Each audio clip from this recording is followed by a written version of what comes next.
I'm going to be talking today about raising kids on a plant-based diet. If you're a healthcare professional watching this, I'm hoping it reassures you that plant-based diets are possible for your pediatric patients. If you're a parent or a carer and you're raising a child vegan, I'm hoping this talk gives you the tools and the knowledge that you can raise your child vegan confidently, knowing you'll be meeting their needs. So anyone here that's doing this as part of a CPD, the objectives for today would be to know the key nutrients that require special attention, give examples of those foods that provide the nutrients, and then also explain how you can maximize the absorption of those key nutrients as well. I thought it was best to start off with the British Dietetic Association's position on plant-based diets. And back in 2017, they said that a balanced vegan diet can be enjoyed by children and adults, including during pregnancy and breastfeeding, as long as the nutritional intake is well planned. And this is a message that's not only supported by the British Dietetic Association, there are other bodies all over the world which support this message.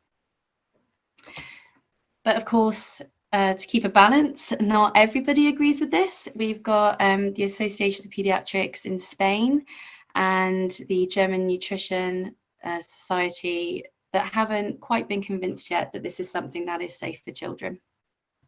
If anyone from those organisations are watching, I hope I can make you feel a bit more positive about it. So we're going to start off with the nutrients of consideration, the key things we should be thinking about with paediatric vegan diets. Now, we could look at it like this: what macros, what minerals, what vitamins are needed. But actually, I think a much better way of approaching this subject is thinking about which nutrients should we be supplementing, which ones should we be aiming higher than the RNI, and which of these nutrients should we be checking for intakes, because actually the intake of these might be a little bit too high or a little bit too low, depending on what their dietary pattern is like. Now, I know that protein is going to come up as a concern. And again, I hope by the end of this presentation, you'll see that protein doesn't need to be something that we need to worry about following plant-based diets. But if it is something you're worried about, it would fall into the category of aiming higher than the RNI. And if you're sat there thinking, well, that is actually quite a lot of nutrients to think about, just to reassure you, if I was doing any kind of pediatric consult with any type of child, whether they're vegan or not, I would be actively looking at these nutrients anyway. So when you're doing an assessment of a child, you're looking at lots of different things to make sure they're meeting their needs. So when looking at vegan children or thinking about plant-based diets for vegan kids, actually there's only a few extra nutrients that you need to be mindful of, really. Right, let's start with nutrients to supplement them. Now, of course, if you're viewing from anywhere else in the world, I'm going to be talking largely about UK guidance. So it's really, really good to just check what your local territories are advising in terms of supplementation. Here in the UK, it's recommended that all children, regardless of their diet, supplement with vitamin A and vitamin D. There have been some studies that have shown that vegan children potentially are at higher risk of a vitamin A insufficiency. And it's also important to note that vitamin A supplements that are vegan sometimes don't have a lot of vitamin A in them. So it's always worth checking, if you're giving your children supplements, which ones you're giving and do they contain vitamin A. In terms of vitamin D, because of where we live in the UK, we don't get much sunlight. And when we do, it's not particularly great quality for most of the year anyway. So again, recommended that we all supplement with vitamin D. And luckily now D3 is available and it's vegan. And this is great because we know that vitamin D3 is better at raising serum levels than D2. So again, look for a multivitamin or a vitamin D, which is D3. And B12 is an interesting one because many years ago, fortification of things like dairy alternatives just wasn't commonplace. So B12 was a massive issue for vegans. Now, the British Dietetic Association recommend that if you're an adult and you're consuming more than 3 micrograms of fortified B12 foods, you might not necessarily need to supplement. So that's an interesting one. So although supplementation might not be entirely necessary, I definitely think it's worth doing as a bit of a safety net, B12 is a water-soluble vitamin. You can have quite high intakes daily and it's not thought to cause any harm. But also if you are a lactating person, if you're breastfeeding or chest feeding, I would say, again, irrespective of your dietary pattern, it might be worth supplementing with B12 or getting a multivitamin B12, because an interesting study looked at human milk samples in 2018, and they found that 1/5 of those samples were suboptimal for B12, irrespective of dietary pattern. So my recommendation would be, if you're lactating, if you are a child, it's worth having a B12 supplement for sure. Now on to omega-3s, these essential fatty acids.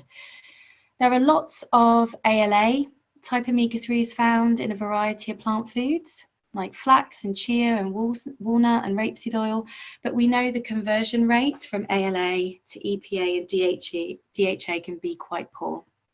So luckily, EPA and DHA supplements are available, and we're going straight to the source. So the reason why fish are so abundant, have so much omega-3 in them, is because they eat so much algae. So now you can get algal supplements that are rich in EPA and DHA, and we know that those algal supplements have an equal bioavailability to fish oils, so there's no concerns there.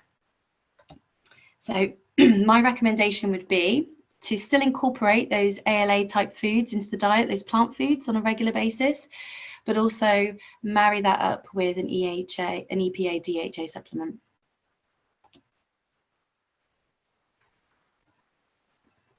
Okay, so in terms of nutrients, where we should be aiming higher than the RNI,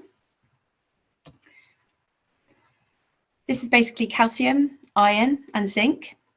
And one of the main reasons I would suggest aiming higher than the RNI for these nutrients is because there are anti-nutrients that are present in plant foods. They're harmless, but they bind to calcium, iron, and zinc, and they can reduce the absorption and bioavailability of those nutrients. And the one that they've all got in common is phytates. But each individual nutrient has anti-nutrients that are specific to them. So with calcium, you've got oxalates, and that's why going for low oxalate greens like kale, like spring greens, cavallonero, for instance, broccoli, those are all really good examples of low oxalate leafy greens that are a good source of calcium and a good source of iron as well, actually. Things like spinach, unfortunately, has got good amounts of calcium and good amounts of iron, but they do have quite high amounts of oxalates. Iron, you've got tannins that are usually found in things like tea, coffee, red wine, and those interrupt iron absorption. And also high amounts of calcium present at a mealtime can also interrupt iron absorption. So if your child is drinking quite a lot of plant milk or lots of formula, that's something just to be mindful of, and that's sort of beyond the age of 1. If there's quite excessive amounts of formula milk or plant milk being drunk, then the calcium in there might be reducing the absorption of iron in their diet. And then zinc, interestingly enough, supplemented iron, so high dose iron tablets, can interrupt zinc absorption. But also if there's too much zinc in a meal, that can interrupt zinc absorption as well. That doesn't tend to be an issue with plant-based diets because they have quite modest amounts of zinc. So not something that we should be worrying about, but just an interesting thing to note. So practically, is there anything we can do to increase the bioavailability of these nutrients? Well, in terms of the phytates, there's something quite simple that we can all do. If we're having lentils or beans for our dinner, soaking them pre-cooking is a really good way of removing some phytates, and then the act of cooking itself actually helps to reduce that phytate content further. So if you want, you can even boil your beans and your lentils in a separate pan and then add them to the mix. So that's a pretty good way of lowering the phytates in that instance. But also sprouting. You can sprout lentils, you can sprout beans, you can sprout seeds, and those are the types of things that you can then sprinkle onto salads. You can mix into sauces, add to bologneses, put into smoothies if that's what you're having. So yeah, I think sprouting is probably one of the most effective ways you can reduce those phytates that are found in plant foods. Something else that helps with bioavailability with calcium is vitamin D, and that's one of the reasons why those fortified plant milk Dairy alternatives are really, really good because they usually do contain vitamin D. Iron, you might have already heard, vitamin C is really good at helping the absorption of iron. So making sure you get plenty of vitamin C rich foods in alongside those iron rich foods. But also cast iron pans are quite a good idea. There was a systematic review that looked at raising hemoglobin levels in paediatric populations using cast iron pans. And I think in about 50% of those studies, they successfully raised the hemoglobin levels in those children that had suboptimal hemoglobin. So that's really interesting. It's one of those changes that certainly won't hurt and could make a little bit of a difference. And then finally with zinc, we know that methionine and histidine, those are 2 amino acids, help the absorption of zinc. Zinc sort of piggybacks on those amino acids, and particular plant foods that tend to be high in either one or both of those amino acids are things like tofu, beans, and also seeds and nuts.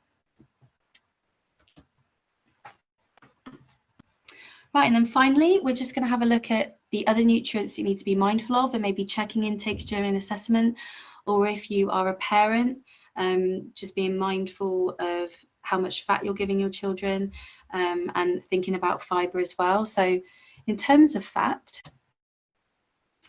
plant-based diets are actually quite naturally low in fat, and quite a few adults in our community follow no oil or 80-10-10 type diets. These diets are not suitable for children. They do not provide enough fat for growth. So really, for plant-based kids, we should be encouraging fats at all meals and most snacks. And I've given some examples of fats that you can use, even things like margarine, olive oils, rapeseed oils. Those are still really great things that you should be adding to the meals if your children aren't so keen on those other types of whole foods. But also something that's not brought up much is that actually we've got fat-soluble vitamins A, D, E, and K, and they rely on fat to be present in the diet for their absorption and metabolism. So it's really important that fat is present at meal times. And in terms of fibre, plant-based kids almost have the opposite problem, or should I say, not really a problem with fibre. The Scientific Advisory Committee on Nutrition hiked up the fibre recommendations a few years back. Most adults are getting about sort of 18 grams or less of fibre, and they should be getting about 30 grams a day. Now, you'll know if you're following a plant-based diet already, it's really easy to meet your fibre needs on a plant-based diet. And that's great in some respects, because fibre is linked to lots of health benefits, high fibre diets. But in children, if they've got a very high fibre diet, particularly the types of fibre that's found in whole grains and unrefined grains, those are particularly filling. They might displace foods, meaning they're not getting enough calories and could eventually lead to faltering growth. So it's just something we need to be mindful of. So I would advise a mix of refined and unrefined grains as part of a child's diet. And one of the bonuses to refined grains is they tend to be lower in those phytates, those anti-nutrients.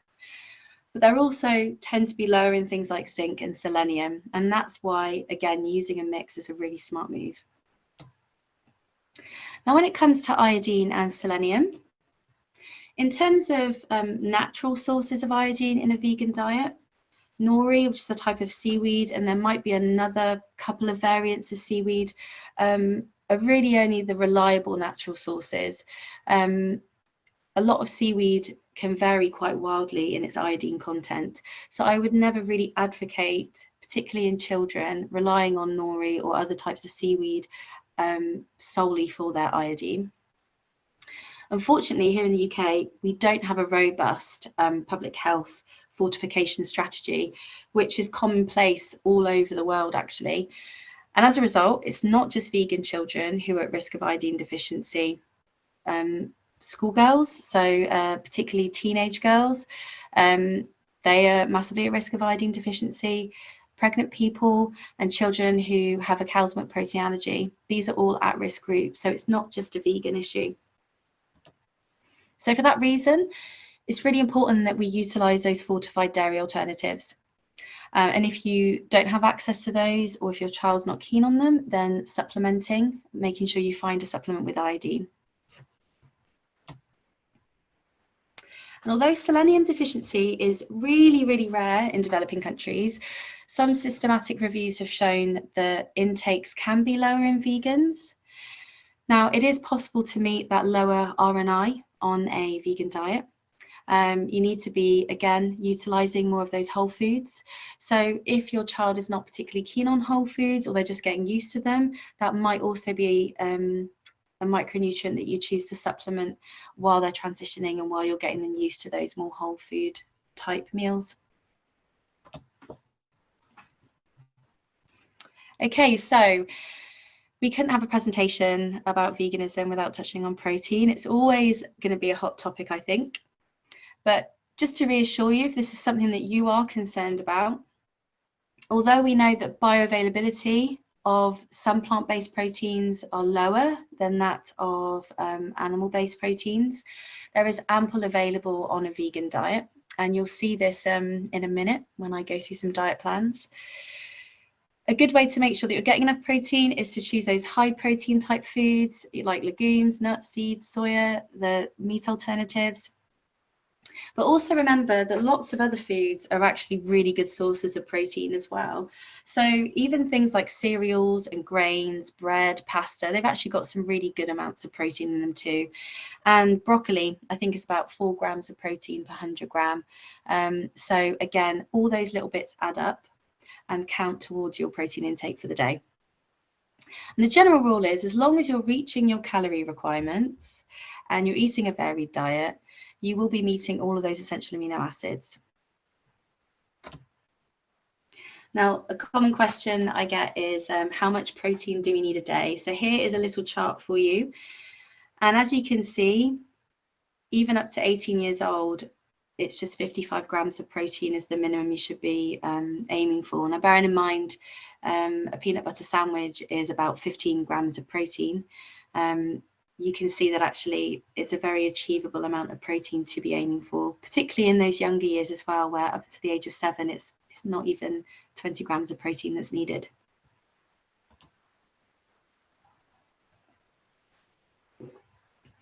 So we also couldn't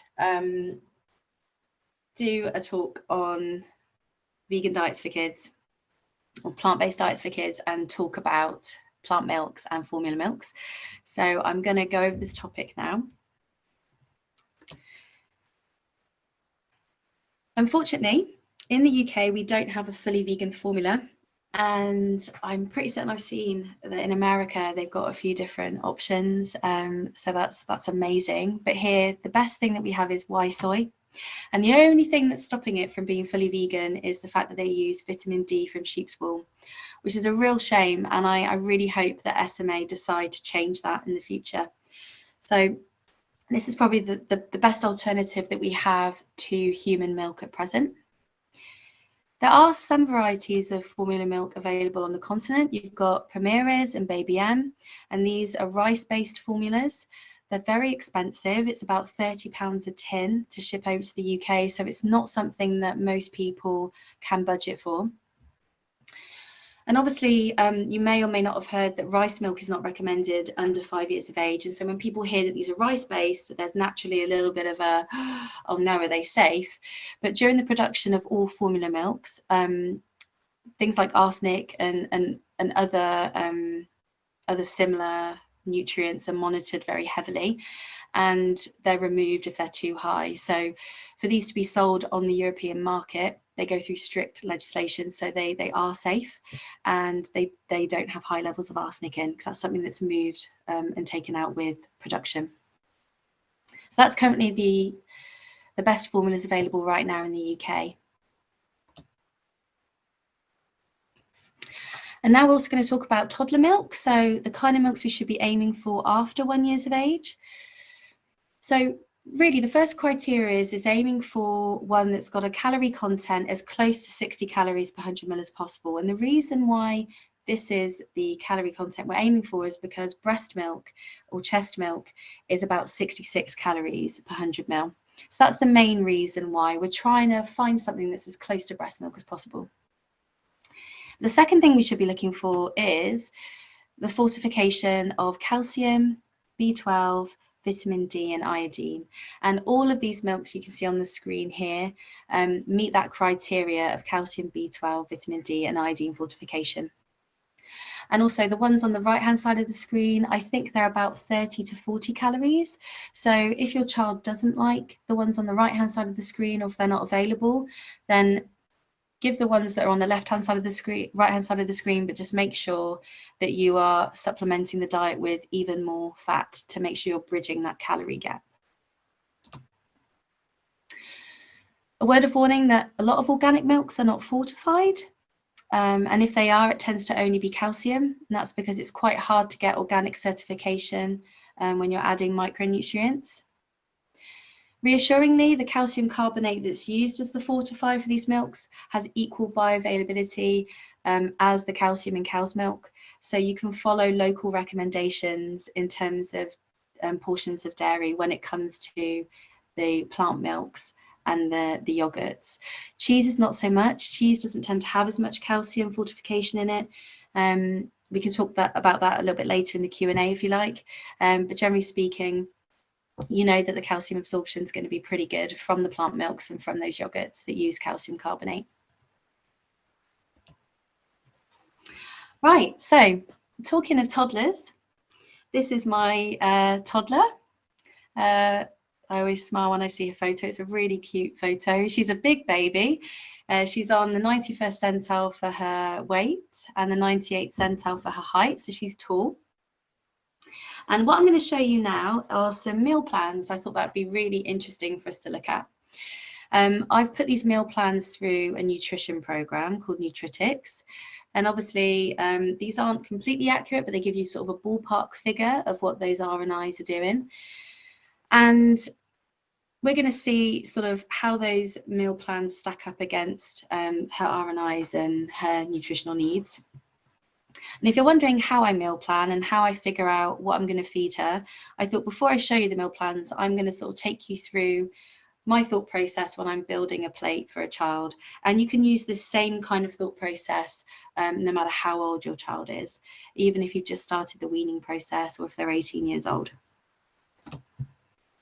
So in terms of planning your plate, this is what I tend to do.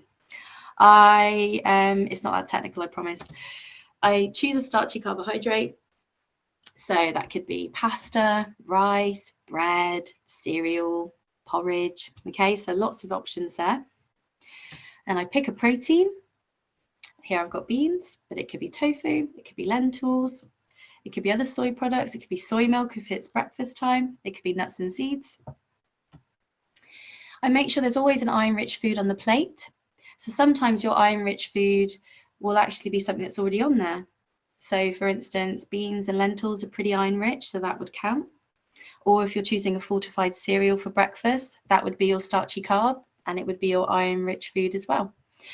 Here I've got the humble broccoli, and I don't believe in superfoods, but if I think I could name a superfood, I think it would be broccoli, because not only is it a low oxalate green, it's also a great source of iron, and it's really, really high in vitamin K as well, as are a lot of the leafy greens. And then because I've got an iron-rich source on the plate, I always try and make sure I've got something that's got vitamin C in it as well. So if you're making like a chili or a bolognese, you'll be adding tomatoes to it, maybe red peppers, then that will serve as your vitamin C source. Or if you do what I do, which I like to serve the sweet alongside the main when I make meals for my little one, I'll often have a little bit of fruit to hand while she's eating her main. And so I'll choose things like raspberries or strawberries, for instance. And then thinking sort of about across the day, of course, I aim for about 2 to 3 portions of those dairy alternatives. And we're aiming to also make sure there are some fat sources at every single meal and most snacks. So this is the general set of rules that I adhere to when I'm thinking about planning my meals for my little one. Right, here is our first meal plan. And this is a whole food plant-based meal plan. I've intentionally not included any fortified foods, and there's a good reason for this.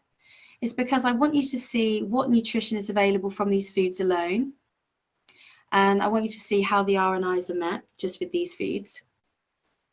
And it might make you realise that actually those fortified products really help to bridge some gaps. So let's have a little look at the graph. Here's a graph of the percentage RNIs. I thought it was good to kind of standardize this. And just to make things a little bit clearer, this red line here is the 100%. So any of those bars that are going past that 100% is showing you that it's meeting or exceeding that RNI. Now, let's look at each of these nutrients in turn. If we look at energy, I suspect the reason why the energy here isn't quite where it should be, I would expect it to be at least about 90%. Could be to do with the fact that all of the grains here are unrefined, they're whole grains. Remember I said earlier about using a mix of refined and unrefined, and the unrefined ones tend to be quite filling. So for instance, the chickpea and spinach curry with the whole grain rice, two quite high fiber whole grain type foods.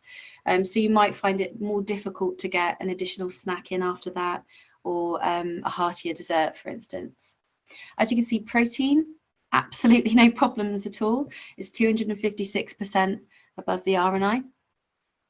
Fat, we've met the RNI this time, but if you look at my meal plan, at every single stage, I've added fats. So we've got the chia seeds and flax seeds, and we've got the peanut butter for breakfast.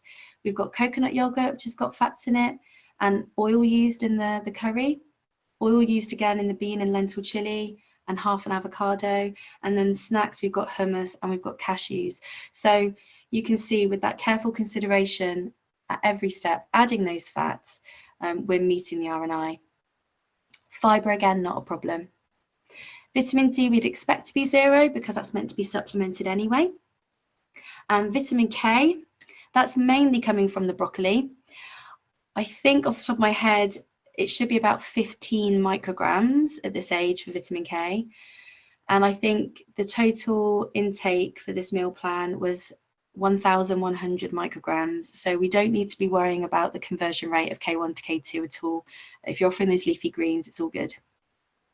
I'm going to skip the next few nutrients and just focus on those ones at the bottom, the iron, the zinc and the selenium.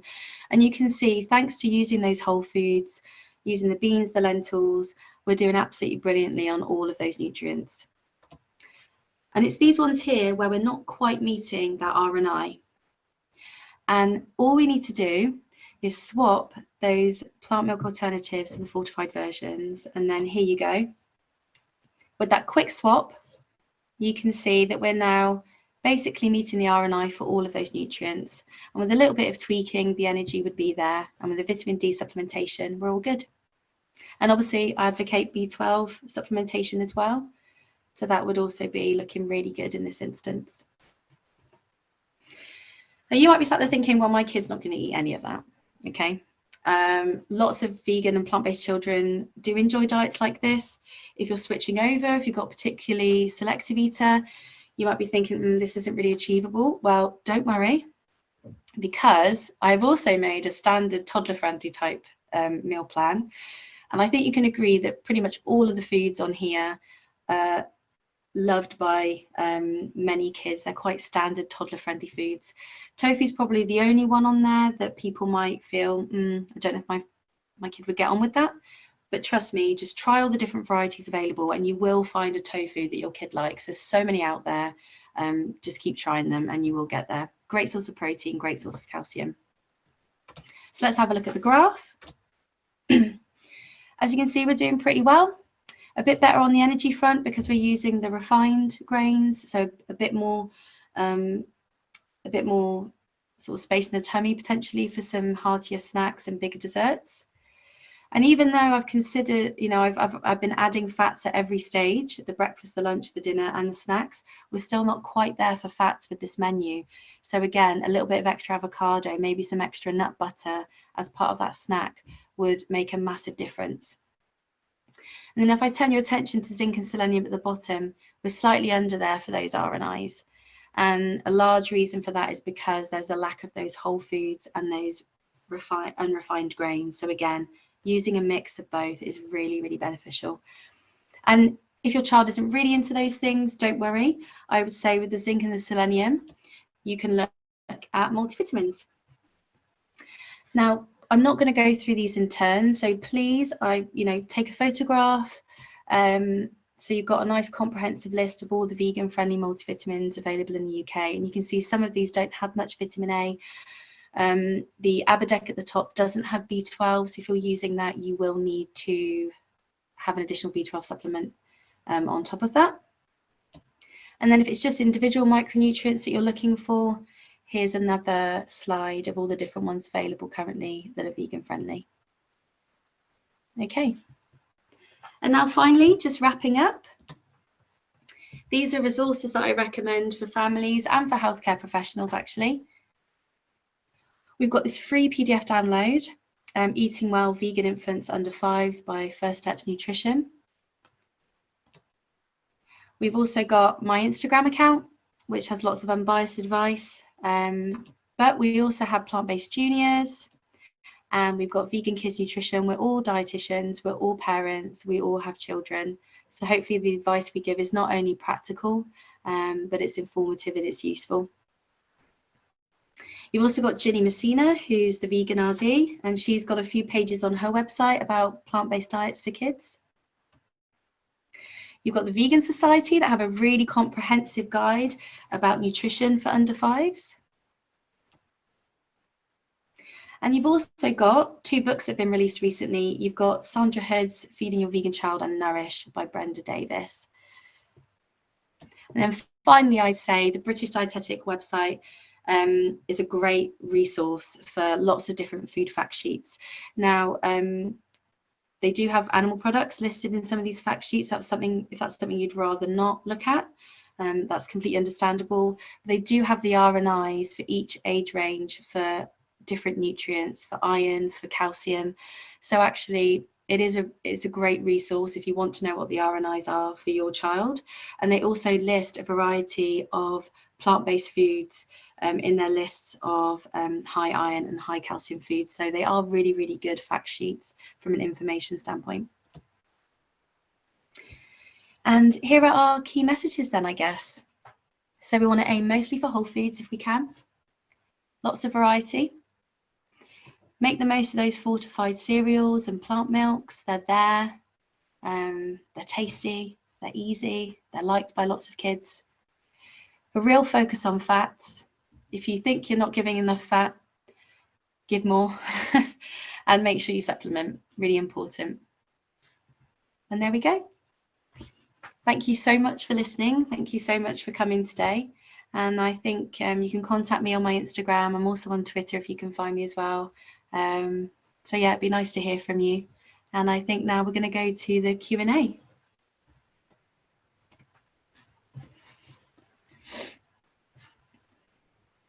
Great. That was absolutely brilliant, Sam. It was so practical. And I think both healthcare professionals and people who are tuning in to learn more about how to raise kids vegan or on a plant-based diet will have learned so much. They've already had so many questions and so many lovely comments.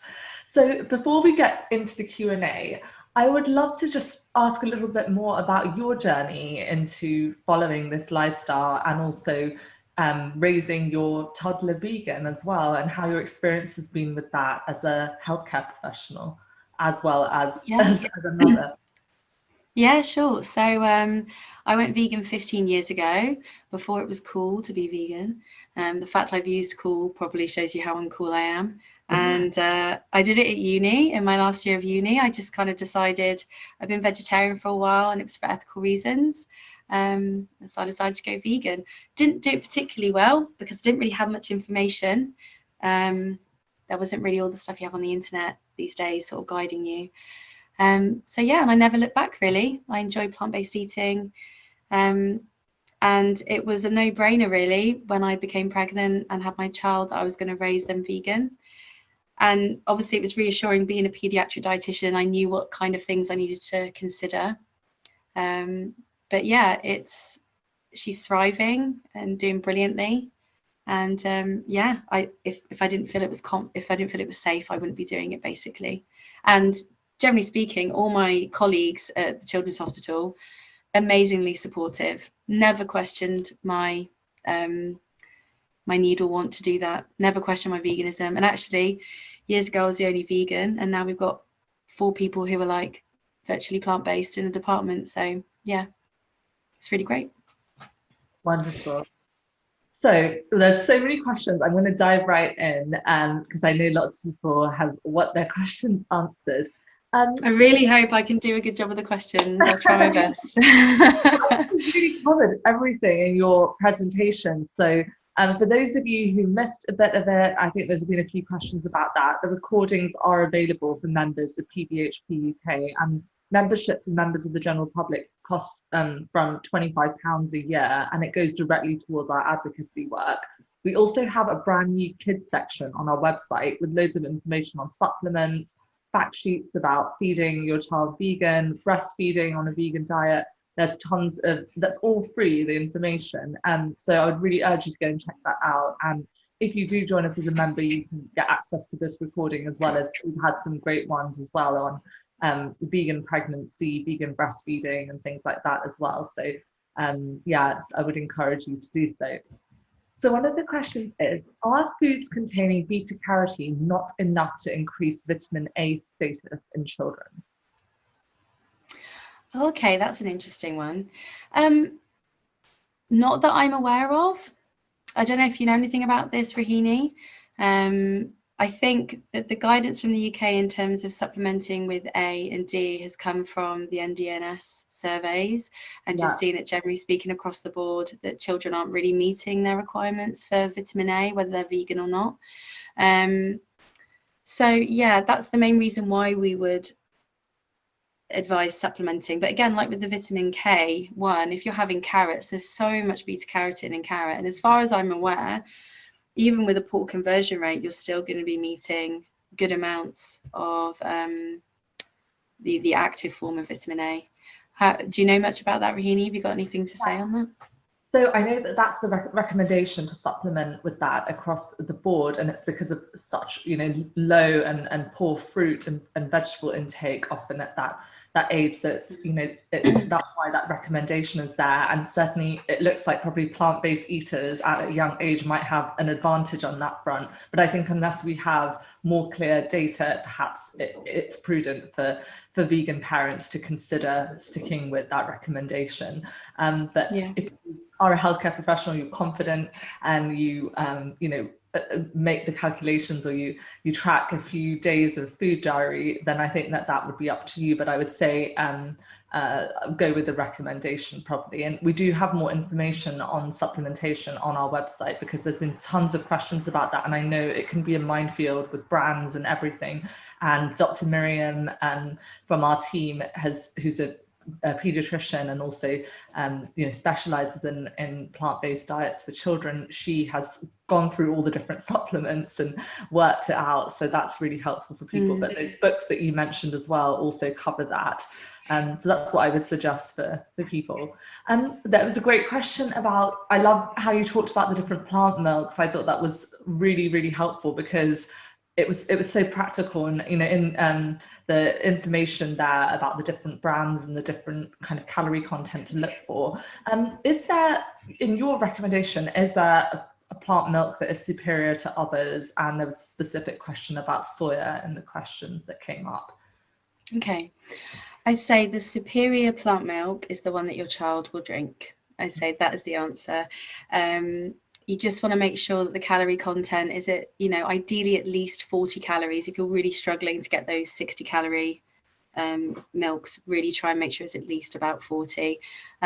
So really it's what your child enjoys, and as long as it's fortified and high calorie. I know there's a lot of worry about soy. Did you want to go over that, Rahini? Perhaps we could touch on it and in a bit more detail. Yeah, so obviously there are some concerns with soy. It's something that comes up. So certainly post 6 months, there's no evidence to suggest that there's an issue with soy at all. Soy is very safe and has been consumed by civilizations for thousands of years. And in terms of soy formula for under 6 months, it's a bit of a controversial topic. This is largely because of some animal studies where they've used quite high amounts of isoflavones and soya isoflavones, and basically in those studies, they've shown that potentially it could affect the fertility of those animals. But when people have looked at those studies, they felt that actually the amount of isoflavones that were used were extremely high and nowhere near the amount that you would find in the soy formula anyway. So people are really starting to change their mind about this. And I think this is something that will be looked at in the future, changing recommendations regarding soy milk. But currently, the official status is that in the UK, they wouldn't recommend soy formula under 6 months due to this outdated research. But actually, when you speak to individual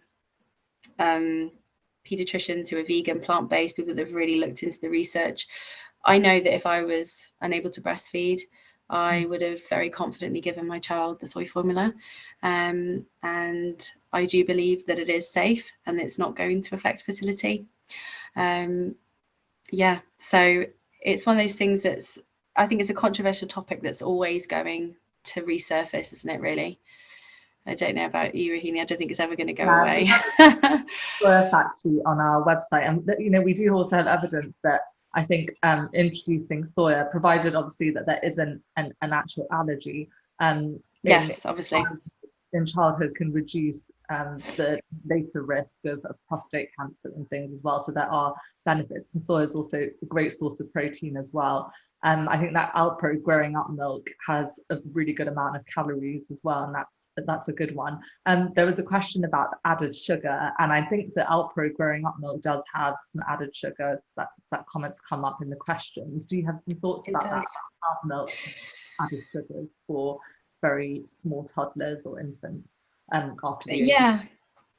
So I would say that really the amount that they should be drinking, so after the age of 1, you probably wouldn't be wanting to give them much more than sort of 300 to 500 mils a day. And you've got to remember that's also alongside things like breakfast cereals.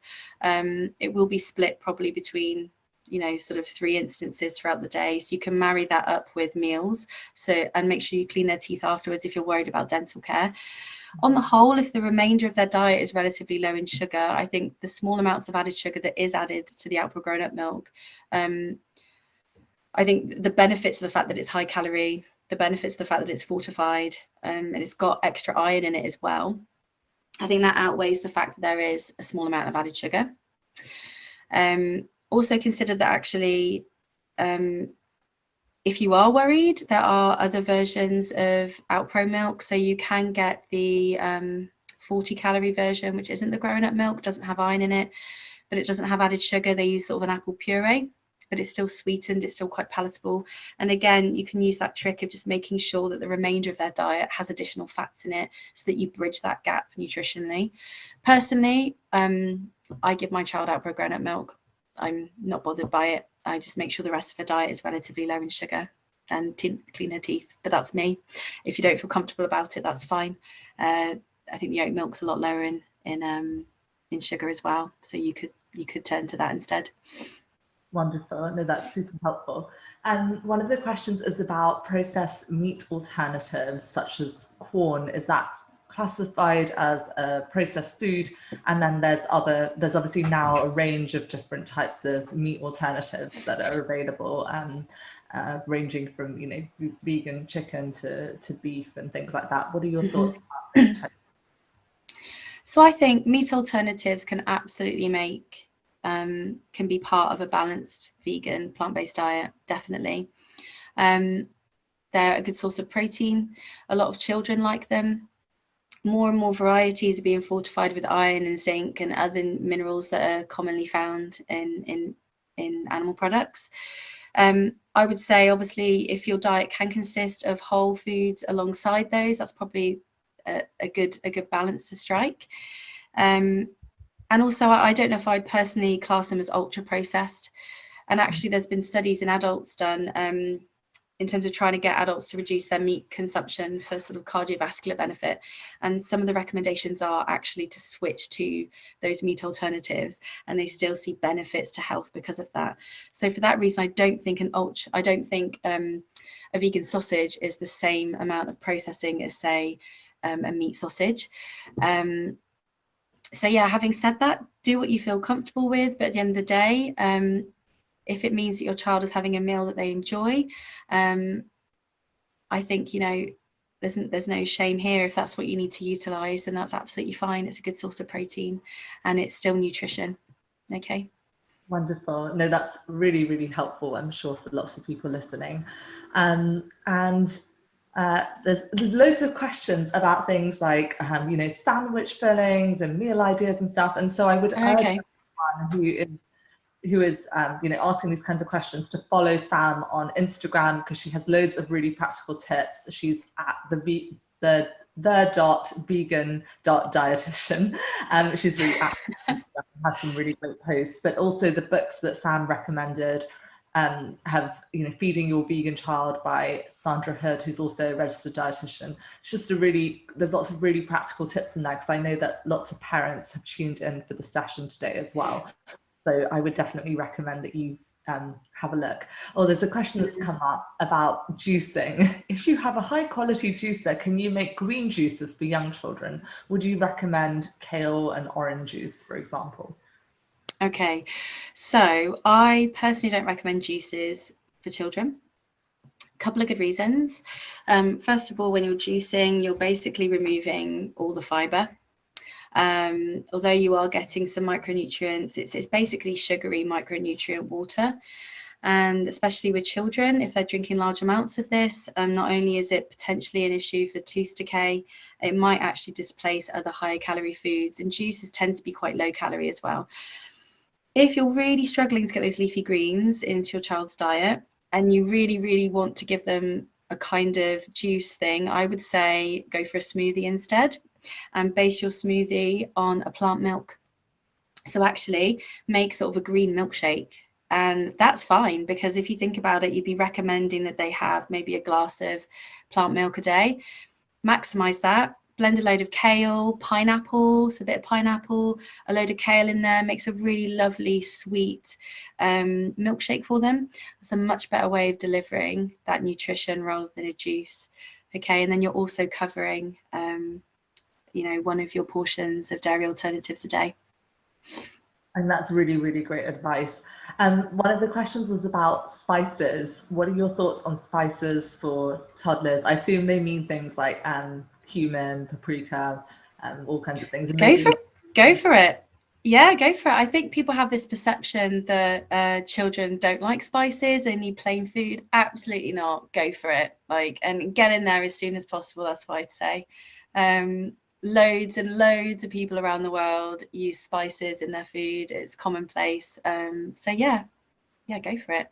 Make those meals tasty. It's also a good way of making sure that you keep the sodium level low, because if you're adding lots of spices, it's a lot tastier, you know. So yeah, go for it. Because we do go over the salt recommendations, don't we, for both infants, toddlers and adults in the UK. And it hadn't actually crossed my mind, because I know that when I was born in India, that there were spices and herbs and everything in all the meals. So obviously if it's spicy, then watch out for that. But if it's more kind of using cumin and coriander and different things like that, then that's going to add to the antioxidant value of the meal as well.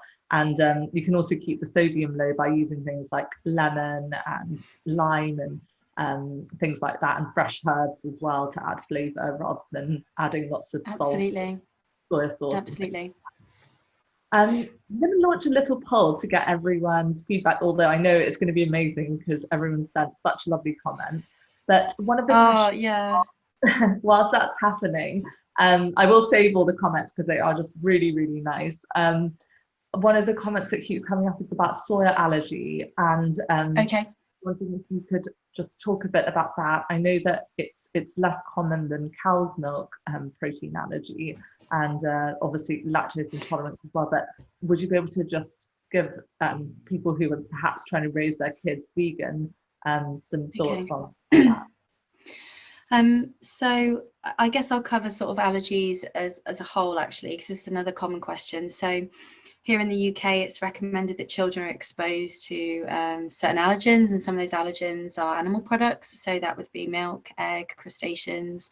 Some of the other allergens are vegan friendly, like soya and nuts, and gluten as well. My advice would be that if you are a family with a history of things like hay fever asthma, if you've got food allergies in your family.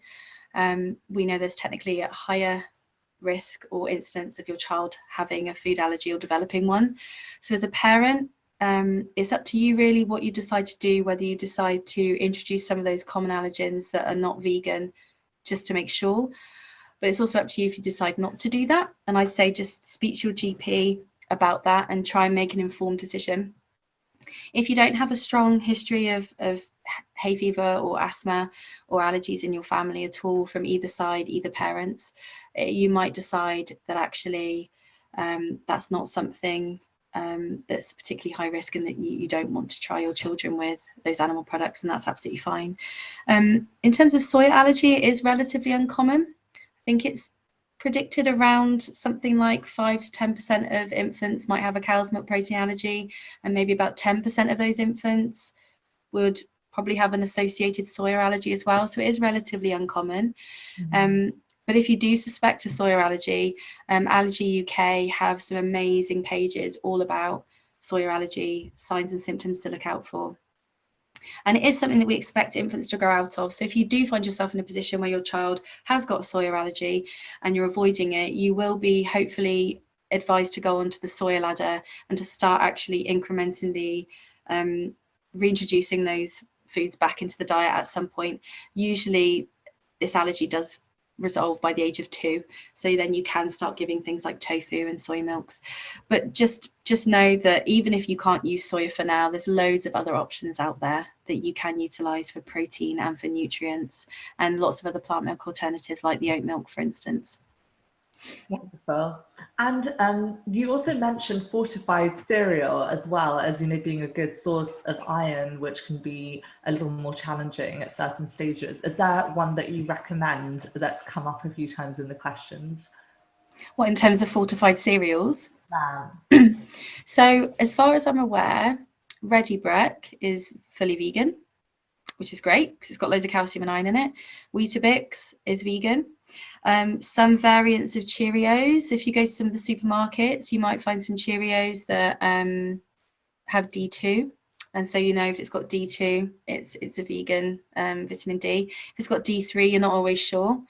So yeah, the thing I'd say is if you're looking at cereals, look for D2 because it's always going to be plant-based. And yeah, usually if it's got calcium in it or iron in it, those are usually not animal-based iron or calcium sources, so you can be confident. But yeah, Weetabix and Ready Brek are 2 that spring to mind as good ones to go for. Super. And one last question, which is, there's so many questions about plant milks, it's kind of incredible, but this one was about how important organic is when it comes to plant milks. How much should someone seek that out? And perhaps this applies to other foods that we've talked about as well. How important would you say it is for children?